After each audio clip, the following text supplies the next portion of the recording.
UDT 특수부대에서 근무하는 군인 부부가 작전 지역에서 발견한 버려진 네 쌍둥이를 발견해서 그들을 키워내는 감동의 이야기입니다.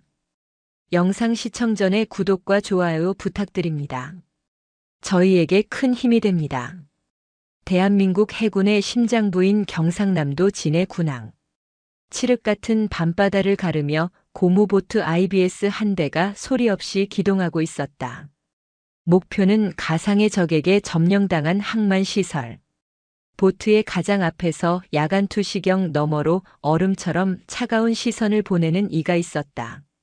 해군 특수전전단 제1특전대대 소속 권시우 상사. 그는 부대 내에서 포세이돈의 그림자라 불렸다. 그의 작전 수행 능력은 신의 경지에 가까웠다.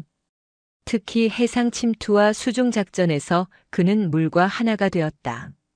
소리 없이 다가가 적의 숨통을 끊는 그의 모습은 마치 바다의 신 포세이돈이 거느린 그림자 같다고 하여 붙여진 별명이었다. 그는 10년이 넘는 군 생활 동안 수많은 작전을 성공으로 이끌었고 그가 이끄는 팀은 부대 최강으로 꼽혔다. 하지만 그의 강철 같은 모습 뒤에는 누구에게도 말하지 못한 깊은 상처가 있었다. 15년 전 그가 해군 수병이었던 시절. 휴가를 나왔다가 여동생과 함께 탔던 여객선이 악천후 속에서 침몰했다. 아비규환 속에서 그는 필사적으로 동생의 손을 찾았지만 거대한 파도가 두 사람을 갈라놓았다. 그는 구조되었지만 여동생은 차가운 바닷속에서 돌아오지 못했다. 그날 이후 그의 삶은 송두리째 바뀌었다. 그는 지키지 못했다는 죄책감과 무력감에 몸부림쳤다. 다시는 소중한 것을 잃지 않겠다. 내 손이 닿는 곳에 있는 이들은 반드시 지켜내겠다는 집념이 그를 UDT로 이끌었다. 그의 완벽주의와 강인함은 사실 지독한 트라우마가 만들어낸 방어기제이자 속죄의 몸부림이었다. 그는 자신의 팀원들을 가족처럼 여겼고 그들의 안전을 위해서라면 목숨도 아끼지 않았다. 목표 500m 전. 전원 침투 준비. 그의 낮은 목소리에 팀원들이 일사불란하게 움직였다. 작전은 그의 설계대로 완벽하게 진행되고 있었다. 그는 몰랐다. 며칠 뒤 그의 완벽하게 통제된 세계를 뿌리부터 뒤흔들 바다로부터 온 운명과 마주하게 될 것이라는 것을. 권시우 상사가 이끄는 팀의 핵심 멤버 중 한 명은 한지한 중사였다. 그녀는 부대 내 몇 안 되는 여성 대원이자 최고의 폭발물 처리 EOD 전문가였다. 그녀의 별명은 초침. 1초의 오차도 용납되지 않는 극한의 상황 속에서 그녀는 마치 시계의 초침처럼 냉정하고 정확하게 움직였다. 그녀의 손끝에서 수많은 폭탄이 해체되었고 그녀의 침착함은 수많은 동료들의 목숨을 구했다. 그녀가 그토록 냉정과 통제를 갈망하게 된 데에는 이유가 있었다. 그녀의 어린 시절은 예측 불가능한 혼돈 그 자체였다. 부모님의 잦은 다툼과 불안정한 가정 환경 속에서 그녀는 스스로를 지키기 위해 감정을 억누르고 오직 자신의 능력에만 의지하는 법을 배웠다. UDT에 지원한 것도 세상에서 가장 강하고 독립적인 존재가 되어 그 누구에게도 의지하지 않겠다는 결심의 표현이었다. 그녀는 팀의 리더인 권시우 상사를 존경했다. 그의 완벽한 작전 설계와 팀원들을 아끼는 마음을 누구보다 잘 알았다. 하지만 동시에 그의 지나친 보호 본능과 때때로 드러나는 깊은 슬픔의 그림자를 보며 알 수 없는 거리감을 느끼기도 했다. 그녀는 타인의 감정에 깊이 개입하는 것을 두려워했다. 그것은 그녀가 통제할 수 없는 영역이었기 때문이다. 두 사람은 최고의 작전 파트너였다. 권시우의 지휘와 한지안의 기술이 만났을 때 불가능한 임무는 없었다. 그들의 관계는 단단한 신뢰로 묶여 있었지만 그 이상을 넘지 않았다. 서로의 세계를 존중했지만 결코 깊이 들여다보려 하지 않았다. 마치 정교한 기계의 두 톱니바퀴처럼 완벽하게 맞물려 돌아갈 뿐이었다. 크리스마스를 이틀 앞둔 12월 23일 새벽. 해상 경계 임무를 수행하던 해군 초계함으로부터 긴급 협조 요청이 들어왔다. 진해 남쪽 해상에서 좌표를 잃고 표류하는 호화 요트 한 척이 발견되었다는 것이었다. 통신에 응답이 없고 내부 상황이 파악되지 않아 해적이나 간첩선일 가능성을 배제할 수 없는 상황. 즉시 권시우 상사가 이끄는 특수임무팀이 투입되었다. 칠흑 같은 어둠 속 권시우와 그의 팀원들은 요트에 은밀히 접근했다. 내부는 소름 끼치도록 고요했다. 권시우와 한지안이 선두에 서서 선실 내부로 진입했다. 요트 내부는 누군가 급하게 떠난 듯 어지러웠고 테이블 위에는 와인잔이 쓰러져 있었다. 그리고 그 옆에는 핏자국이 희미하게 묻은 채 급하게 휘갈겨 쓴 듯한 메모지가 놓여 있었다. 이 아이들을 포세이돈의 자비에 맡깁니다. 그때였다. 선실 가장 안쪽 고급스러운 침실 안에서 아주 희미한 소리가 들려왔다. 권시우와 한지아는 서로를 바라보며 천천히 문을 열었다. 그리고 그 안의 광경을 보고 숨을 멈췄다. 거대한 킹사이즈 침대 위에 명품 담요와 옷가지들로 둘러싸인 채 4명의 갓난아이가 서로의 몸을 기댄 채 가쁘게 숨을 몰아쉬고 있었다. 그중 한 아이가 마지막 남은 힘을 다해 고양이 울음 같은 소리를 내고 있었다. 이럴 수가. 한지안의 입에서 탄식이 흘러나왔다. 권시우는 아무 말도 할 수 없었다.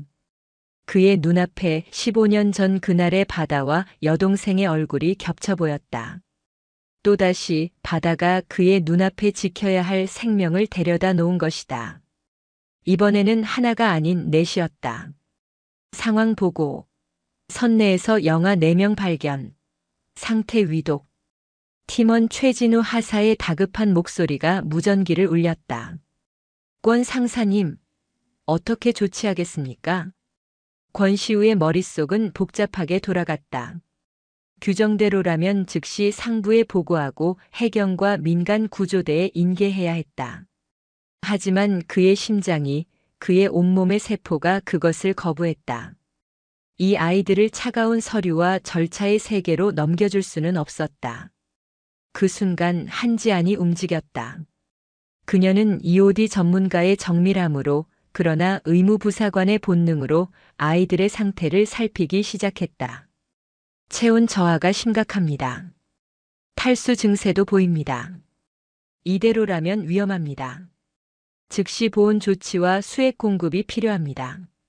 그녀의 눈빛은 권시우에게 선택을 강요하고 있었다.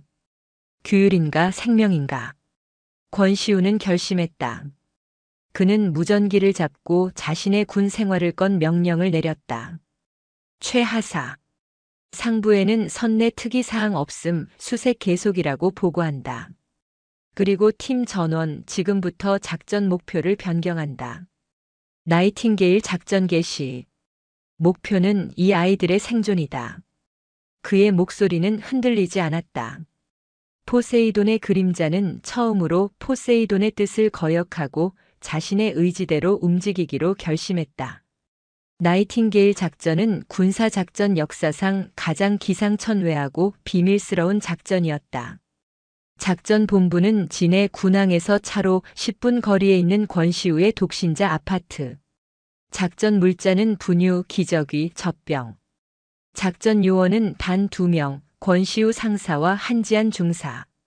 아파트는 순식간에 신생아 집중치료실을 겸한 야전 막사로 변했다. 한지아는 군용 응급키트에 있던 수액과 주사기를 이용해 조심스럽게 아이들에게 수분을 공급했다. 권시우는 인터넷을 뒤져가며 필사적으로 신생아 돌보는 법을 익혔다. 폭탄 해체보다 더 어려운 기저귀 갈기, 고공 강화보다 더 떨리는 젖병 물리기에 두 사람은 쩔쩔맸다. 상사님, 첫째 하늘이 열이 납니다. 두 사람은 아이들에게 하늘, 바다, 구름, 노을이라는 이름을 지어주었다. 둘째 바다는 분유를 계속 토하는데 어떻게 하지?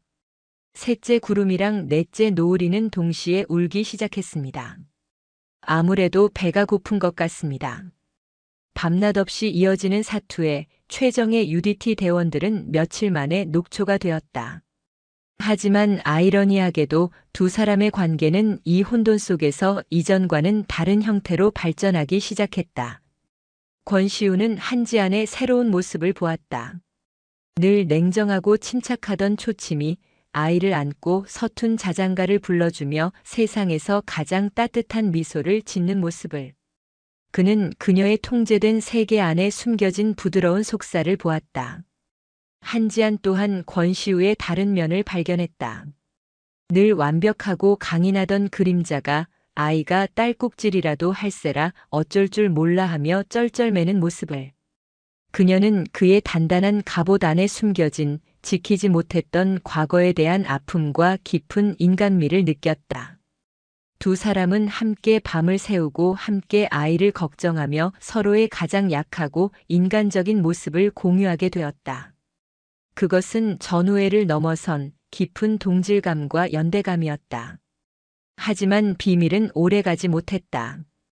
권시우와 한지안의 피곤한 안색과 잦은 외출, 권시우의 아파트에서 밤늦게까지 새어나오는 불빛은 누군가의 의심을 사기에 충분했다.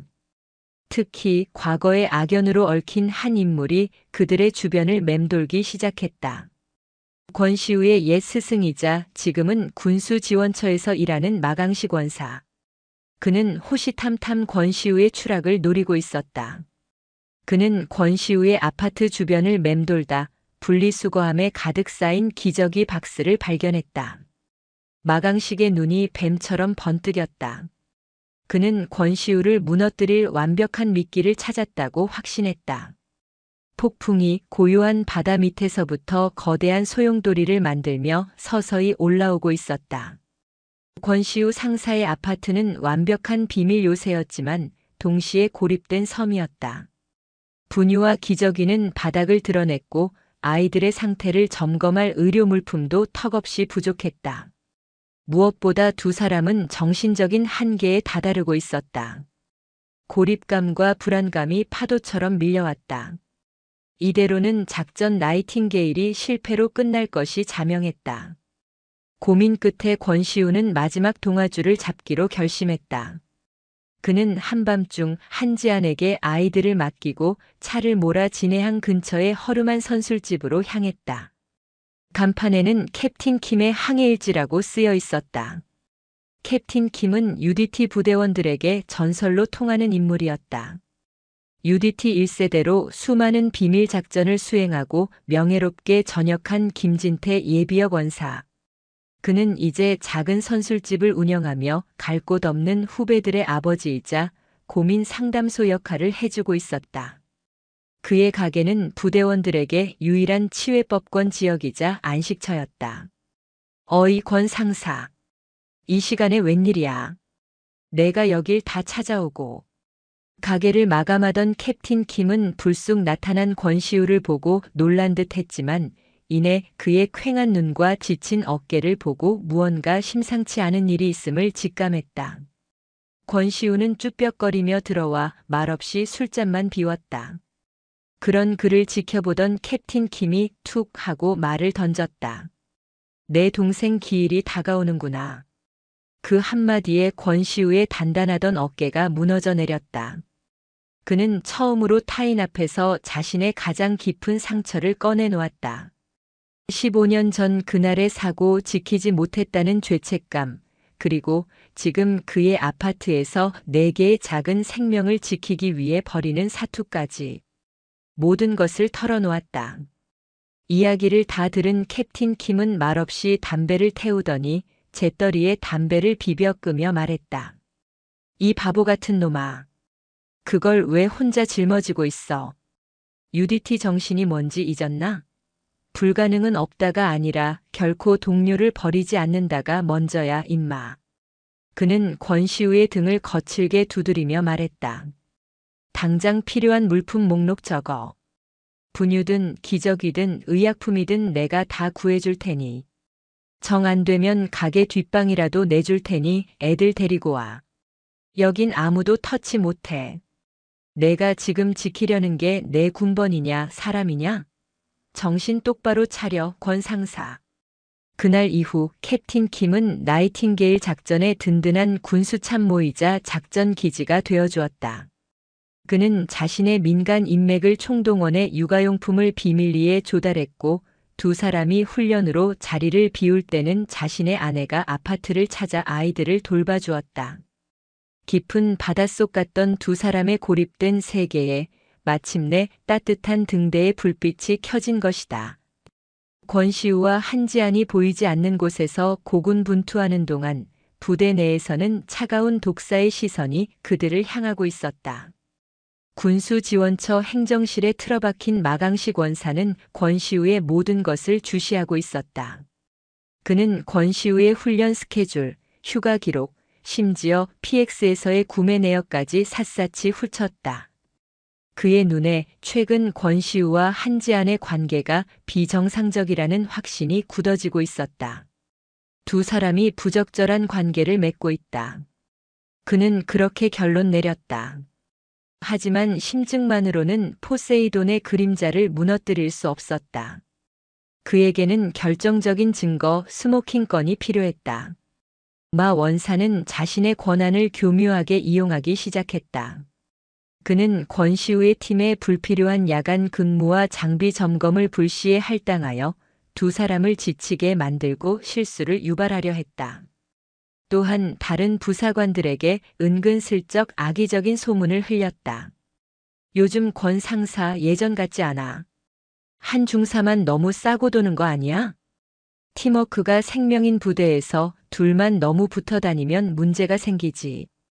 그의 독은 천천히 하지만 확실하게 부대 전체에 퍼져나가고 있었다. 그는 권시우의 완벽한 세계에 균열을 내고 그 균열이 스스로 무너져 내리기를 기다리는 교활한 사냥꾼이었다. 그는 아직 몰랐다. 자신이 쫓는 먹잇감이 단순한 연애 스캔들이 아니라 상상조차 할 수 없는 거대한 비밀이라는 것을. 위기는 생각보다 빨리 찾아왔다. 아이들 중 셋째, 구름이가 갑자기 고열과 함께 숨을 가쁘게 몰아쉬기 시작한 것이다. 호흡기 세포융합 바이러스 RSV. 신생아에게는 치명적일 수 있는 병이었다. 한지안의 응급처치에도 아이의 상태는 점점 나빠져만 갔다. 입술이 파랗게 변해가는 아이를 보며 권시우의 눈앞에는 15년 전 동생의 마지막 모습이 겹쳐졌다. 그는 또다시 무력하게 생명이 꺼져가는 것을 지켜볼 수만은 없었다. 안 되겠다. 병원으로 간다. 진해의 민간 병원은 너무 위험했다. 소문이 나기 십상이었다. 그들의 선택지는 단 하나, 해군 최대 규모의 병원인 포항 국군병원이었다. 한밤중 두 사람은 캡틴 킴의 도움으로 부대를 몰래 빠져나와 위독한 구름이를 안고 포항으로 미친 듯이 차를 몰았다. 포항 국군병원 소아청소년과 응급실. 그들을 맞이한 당직 군의관은 해군 대위 이수경이었다. 그녀는 날카로운 지성과 따뜻한 마음을 동시에 가진 의사로 평판이 높았다. 그녀는 전투복 차림의 두 선임이 안고 온 위급한 아기를 보고 즉시 응급처치에 들어갔다. 아이를 살리기 위한 사투 끝에 구름이는 다행히 고비를 넘겼다. 한숨 돌린 이수경 대위는 그제야 두 사람을 의심스러운 눈으로 바라보았다. 두 분 아이의 부모님이십니까? 아이의 출생 기록이나 군 병원 등록 기록이 전혀 없습니다. 어떻게 된 일인지 설명해 주시겠습니까? 그녀의 차분하지만 예리한 질문에 권시우와 한지아는 제대로 답을 할 수 없었다. 어설픈 거짓말은 금세 탄로났다. 이수경 대위는 깊은 고민에 빠졌다. 규정대로라면 즉시 헌병대에 신고해야 할 사안이었다. 하지만 그녀의 눈에는 다른 것이 보였다. 아이를 바라보는 두 사람의 절박한 눈빛, 그리고 자신과 마찬가지로 이 거친 군 조직에서 살아남기 위해 애쓰는 여군 한지안 중사의 지친 얼굴. 그녀는 모른 척하기로 결심했다. 일단 아이의 신원은 무명으로 등록해 두겠습니다. 하지만 이건 단 한 번뿐입니다. 아이에게는 안정적인 의료 기록과 환경이 필요합니다. 무슨 사정인지는 모르겠지만 부디 아이를 최우선으로 생각해 주십시오. 그녀는 두 사람에게 명함을 건넸다. 정말 위급한 일이 생기면 개인적으로 연락 주십시오. 이수경 대위는 그렇게 그들의 두 번째 조력자이자 또 다른 비밀의 공유자가 되었다. 권시우의 팀에는 최진우라는 신참 하사가 있었다. 그는 권시우를 하늘처럼 존경했고 그처럼 완벽한 UDT 대원이 되는 것이 꿈이었다. 그러던 어느 날 그는 권시우의 지시로 비상 장비를 챙겨 그의 아파트로 향했다. 비상키로 문을 열고 들어선 순간 그는 자신의 눈을 의심했다. 존경하는 팀장의 집이 온갖 아기용품으로 가득한 어린이집으로 변해 있었기 때문이다. 그는 너무 놀라 뒷걸음질 쳤고 그 소리에 권시우와 한지안이 방에서 뛰쳐나왔다. 모든 것이 발각된 순간 세 사람 사이에는 무거운 침묵이 흘렀다. 권시우는 결심했다. 이 젊은 부하를 믿어보기로. 그는 최 하사의 어깨를 잡고 모든 것을 털어놓았다. 최 하사. 이건 명령이 아니다. 한 팀의 리더로서 한 명의 인간으로서 하는 부탁이다. 이 일은 우리 팀의 목숨이 걸린 그 어떤 작전보다 더 중요할지도 모른다. 최진우 하사는 거대한 충격과 혼란에 휩싸였지만 권시우의 진심 어린 눈빛 앞에서 자신도 모르게 고개를 끄덕였다. 그는 이 비밀스러운 작전의 세 번째 요원이 되기로 결심했다. 하지만 시련은 곧바로 닥쳐왔다. 최 하사의 미묘한 행동 변화를 눈치챈 마강식 원사가 그를 자신의 사무실로 호출한 것이다. 마 원사는 최 하사를 회유하고 협박하기 시작했다. 최 하사, 자네 장래가 궁금하지 않나? 썩어가는 동아줄 잡고 같이 침몰할 건가 아니면 새로운 기회를 잡을 건가? 권 상사가 요즘 뭘 하고 다니는지 나에게만 솔직히 말해.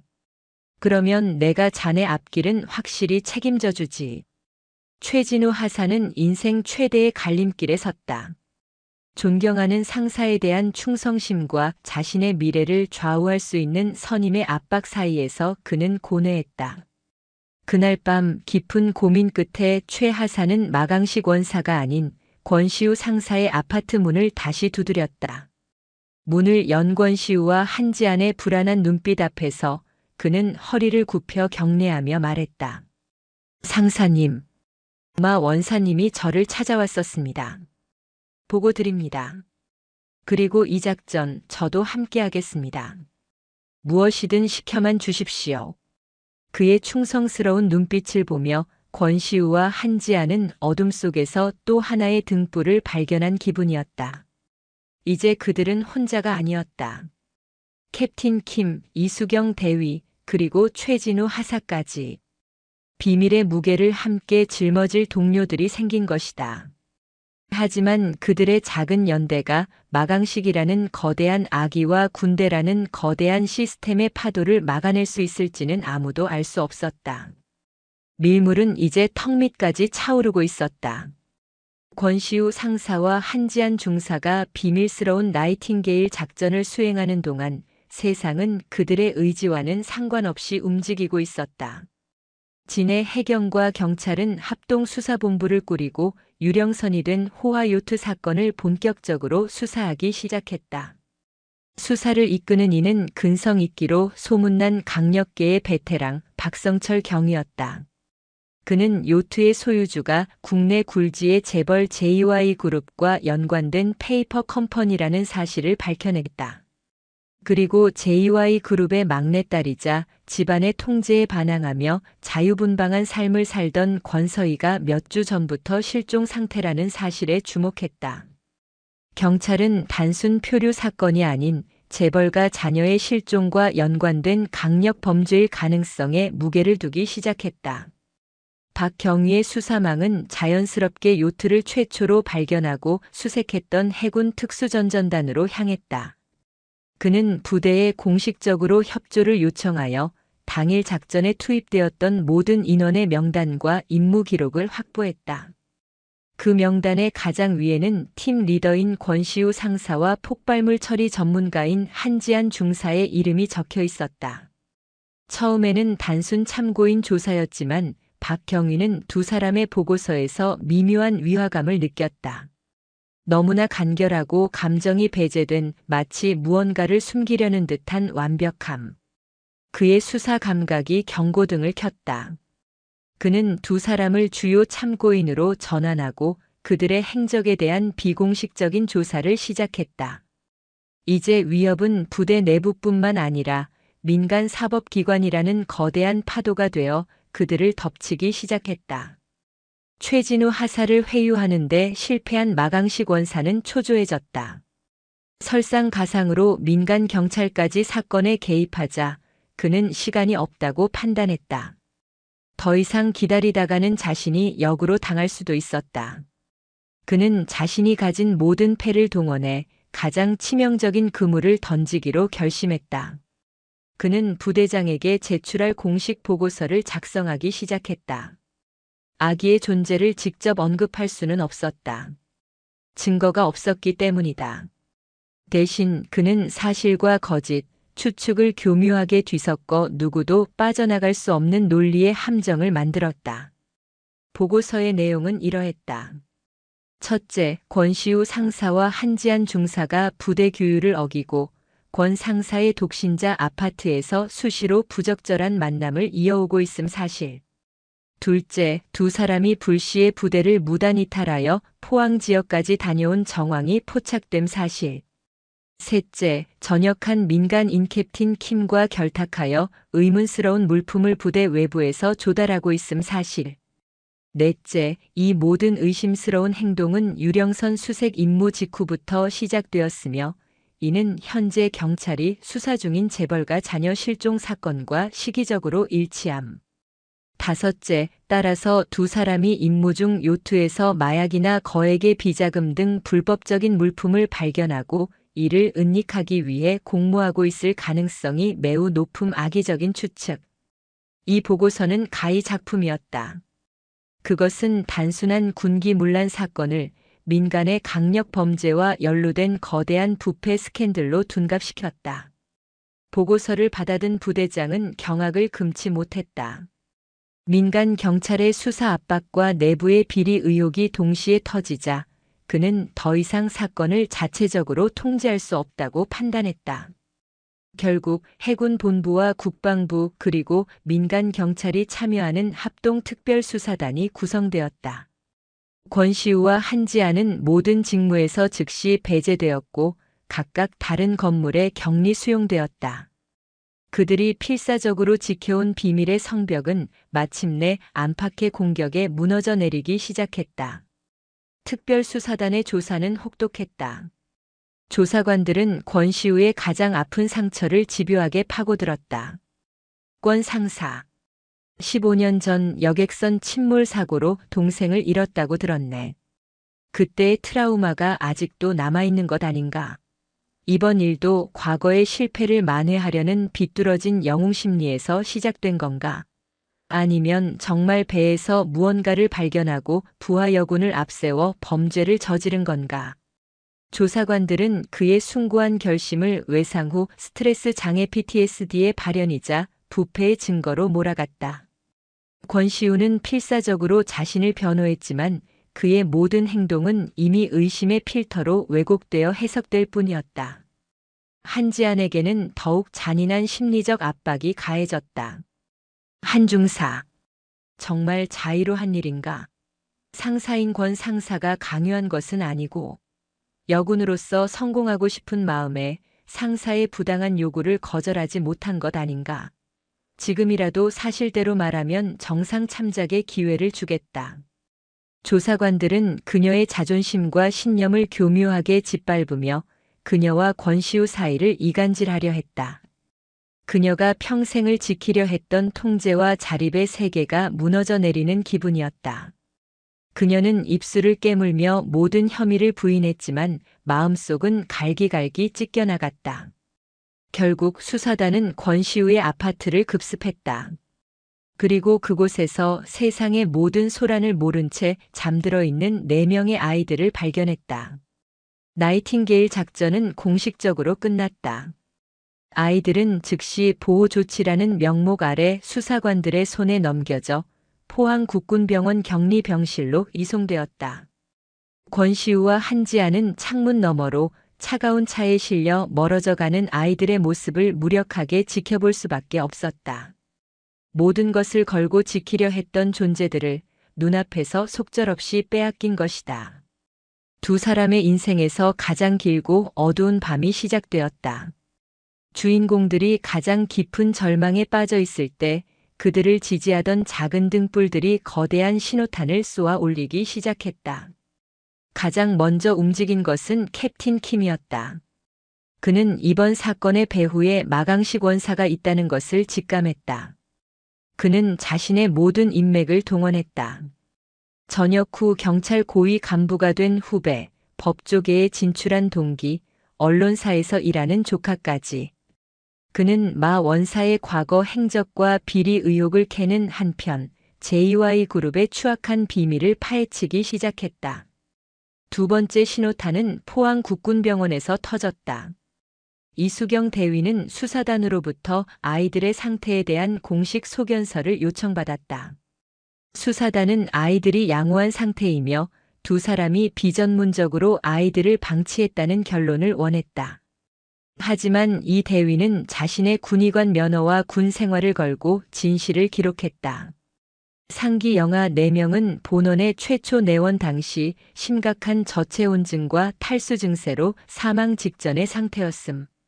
발견자들이 신속하고 적절한 응급처치를 하지 않았다면 생존 가능성은 희박했을 것으로 사료됨. 현재의 안정된 상태는 전적으로 발견자들의 헌신적인 보살핌의 결과로 판단됨. 그녀의 소견서는 사건의 본질을 뒤집는 결정적인 의학적 증거가 되었다. 마지막 신호탄은 부대 내부 가장 예상치 못한 곳에서 발사되었다. 최진우 하사였다. 그는 존경하던 선배들이 범죄자 취급을 받으며 무너져 내리는 것을 더 이상 지켜볼 수 없었다. 그는 떨리는 손으로 부대장에게 정식으로 면담을 신청했다. 그리고 그 자리에서 마강식 원사가 자신을 회유하고 협박했던 모든 과정을 상세히 진술했다. 마 원사님은 저에게 권 상사님을 감시하고 불리한 증언을 하라고 협박했습니다. 이것은 단순한 감찰이 아니라 한 사람의 명예를 짓밟기 위한 음해입니다. 최 하사의 용기 있는 고백은 수사단이 완벽한 증인으로 신뢰했던 마강식 원사의 모든 진술에 대한 신빙성을 뿌리째 흔들어 놓았다. 이제 수사단은 권시우와 한지안뿐만 아니라 이 모든 사건을 설계한 마강식 원사 또한 조사해야 하는 상황에 놓였다. 세 방향에서 쏘아 올려진 신호탄은 짙게 깔린 먹구름을 가르기 시작했다. 하지만 소용돌이의 가장 중심부에 있는 진실의 태풍은 아직 그 모습을 드러내지 않고 있었다. 모든 것을 끝내거나 모든 것을 시작하게 할 마지막 퍼즐 조각은 여전히 미궁 속에 있었다. 권시우와 한지안이 절망의 늪에서 허우적거리는 동안 그들의 동료들이 쏘아 올린 신호탄은 마침내 거대한 진실의 문을 열어젖혔다. 캡틴 킴의 비공식 수사팀은 JY그룹 주변을 탐문하던 중 그룹의 후계 구도에서 밀려난 한 반계 임원으로부터 결정적인 정보를 입수했다. 실종된 권서희가 그룹의 비자금 세탁과 불법 행위를 폭로하려 했으며 그녀의 연인이자 아이들의 아버지였던 경호원이 그룹 회장의 사주를 받은 이들에게 살해당했다는 끔찍한 이야기였다. 같은 시각 박성철 경위가 이끄는 경찰 수사팀은 요트 내부를 정밀 재감식하던 중 조타실의 비밀 금고를 발견했다. 금고 안에는 방수 처리된 작은 상자가 있었고 그 안에는 낡은 새틀라이트 폰과 한 통의 편지가 들어있었다. 편지는 아이들의 어머니 권서희가 마지막 힘을 다해 남긴 유서이자 항해일지였다. 편지의 내용은 충격적이었다. 이 편지를 발견한 분께 저는 JY그룹의 딸 권서희입니다. 저는 지금 제 아버지라는 이름의 괴물로부터 도망치고 있습니다. 제 사랑하는 사람은 이미 그들의 손에 목숨을 잃었고 이제 그 칼날은 제 아이들을 향하고 있습니다. 저는 이 아이들을 지키기 위해 저의 죽음을 위장하고 이 배를 바다에 띄웁니다. 부디 제 아이들을 발견하신다면 이 아이들에게 이름 없는 자유를 선물해 주십시오. 돈과 권력의 굴레에서 벗어나 평범한 하늘과 바다, 구름과 노을을 보며 살게 해 주십시오. 이 아이들을 포세이돈의 자비에 맡깁니다. 그리고 당신의 자비에도. 새틀라이트 폰에는 미처 전송되지 못한 마지막 메시지가 남아 있었다. 수신자는 캡틴 킴의 선술집 단골이었던 오래전 은퇴한 인권 변호사였다. 그녀는 마지막 순간까지 아이들의 미래를 위한 법적 장치를 마련하려 애썼던 것이다. 모든 퍼즐 조각이 맞춰졌다. 이것은 재벌가의 비극이자 아이들을 지키기 위한 한 어머니의 처절한 사투였다. 권시우와 한지아는 범죄 연루자가 아니라 한 어머니의 마지막 기도를 들어준 기적의 집행자였던 것이다. 합동특별수사단의 마지막 심리. 회의장은 언론의 비상한 관심으로 그 어느 때보다 무거운 분위기였다. 박성철 경위는 수사 결과를 발표하며 권서희의 편지 내용을 대형 스크린에 띄웠다. 편지의 내용이 한 줄 한 줄 공개될 때마다 회의장은 술렁였다. 진실의 무게 앞에 그동안 두 사람을 향했던 모든 의심과 비난은 힘을 잃고 먼지처럼 흩어졌다. 가장 큰 충격을 받은 것은 마강식 원사였다. 그는 자신의 비열한 복수심이 얼마나 하찮고 초라한 것이었는지를 깨달았다. 거대한 비극의 진실 앞에서 그의 음해와 모략은 어린아이의 불장난에 불과했다. 최진우 하사의 증언까지 더해지자 그는 그 자리에서 무고 및 허위 보고, 직권 남용 등의 혐의로 헌병대에게 체포되었다. 그의 추악한 욕망은 스스로를 파멸시키는 것으로 끝을 맺었다. 마침내 수사단장은 최종 결과를 발표했다. 권시우 상사, 한지안 중사. 두 사람은 상부 보고 절차를 위반한 점에 대해 군법에 의거 감봉 1개월의 징계에 처한다. 회의장이 술렁였다. 그러나 단장은 이어서 말했다. 동시에 투철한 군인 정신과 희생 정신으로 4명의 무고한 생명을 구하고 거대한 사회적 비리의 진실을 밝히는데 결정적인 공헌을 한 바 해군참 모총장 표창과 함께 1계급 특진을 상신하는 바이다. 징계와 포상, 불명예와 명예가 교차하는 순간. 그것은 군의 규율을 지키면서도 그보다 더 큰 가치를 지켜낸 두 영웅에게 보내는 최대의 경이었다. UDT 역사의 길이 남을 판결이었다. 모든 폭풍이 지나갔다. 언론은 포세이돈의 기적이라 불리는 이 사건을 대서특필했고 두 사람은 국민적인 영웅이 되었다. JY 그룹은 회장이 구속되는 등 괴멸적인 타격을 입었다. 권시우와 한지아는 가장 먼저 포항 국군병원으로 달려갔다. 격리 병실의 문이 열리고 그토록 그리워했던 4명의 아이들이 그들의 품에 안겼다. 두 사람은 아이들을 부둥켜 안고 그동안 참아왔던 모든 눈물을 쏟아냈다. 아이들은 마치 모든 것을 안다는 듯 아빠와 엄마의 얼굴을 작은 손으로 어루만져 주었다. 아이들은 국적 없는 고아였기에 두 사람의 입양 절차는 국가의 전폭적인 지원 아래 일사천리로 진행되었다. 하늘, 바다, 구름, 노을. 내 아이는 마침내 세상에서 가장 안전한 항구인 권하늘, 권바다, 권구름, 권노을이라는 이름의 가족이 되었다. 얼마 후 두 사람은 군인 아파트보다 더 넓은 새 보금자리로 이사했다.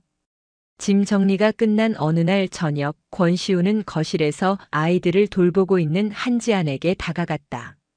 그는 어색하게 헛기침을 하더니 작은 상자 하나를 내밀었다. 한지안 중사. 그의 목소리는 작전 브리핑 때보다 더 떨리고 있었다. 지금까지 내 인생은 내가 통제하고 설계하는 것이라 믿어왔다. 하지만 당신과 아이들을 만나고 깨달았다. 내 인생 최고의 순간은 내가 통제할 수 없었던 그 순간들이었다는 걸. 그는 무릎을 꿇고 상자를 열었다. 그 안에는 화려하진 않지만 단단해 보이는 반지가 들어 있었다. 그러므로 내 남은 인생의 작전 통제권을 당신에게 전부 이양한다. 부디 내 인생의 마지막 지휘관이 되어주겠나? 그것은 세상에서 가장 군인다운 투박하지만 진심이 담긴 청혼이었다. 한지아는 눈물을 흘리며 웃었고 웃으며 고개를 끄덕였다. 그녀의 대답은 네, 그러겠습니다가 아닌 명받들겠습니다. 권시우 동지였다. 2년 후 가을 햇살이 부서지는 진해의 한적한 해변. 권시우와 한지안 상사는 5명의 아이들과 함께 모래성을 쌓고 있었다. 훌쩍 자란 네 쌍둥이는 서로 장난을 치며 웃고 있었고 그 옆에서는 이제 막 걸음마를 뗀 막내딸이 아장아장 걷고 있었다. 두 사람의 사랑의 결실로 태어난 5번째 기적이었다. 권시우는 시끄럽고 정신없지만 더없이 사랑스러운 가족의 모습을 바라보았다. 파도 소리는 더 이상 그에게 트라우마가 아니었다. 그것은 그의 가족을 데려다준 고마운 운명의 소리였다. 그는 아내 한지안의 손을 꼭 잡았다. 그녀의 얼굴에는 과거의 그늘 대신 평온하고 깊은 행복만이 가득했다. 포세이돈의 그림자는 이제 더 이상 어둠 속에 머물지 않았다. 그는 4개의 작은 심장을 그리고 자신을 구원해준 또 하나의 심장을 품고 마침내 눈부신 햇살 속으로 걸어 나왔다. 바다는 그에게서 소중한 것을 앗아갔지만 결국 세상 가장 큰 축복으로 돌려주었다. 그들의 새로운 항해는 이제 막 시작되고 있었다. 영상이 유익하셨다면 구독과 좋아요, 댓글까지 부탁드리겠습니다.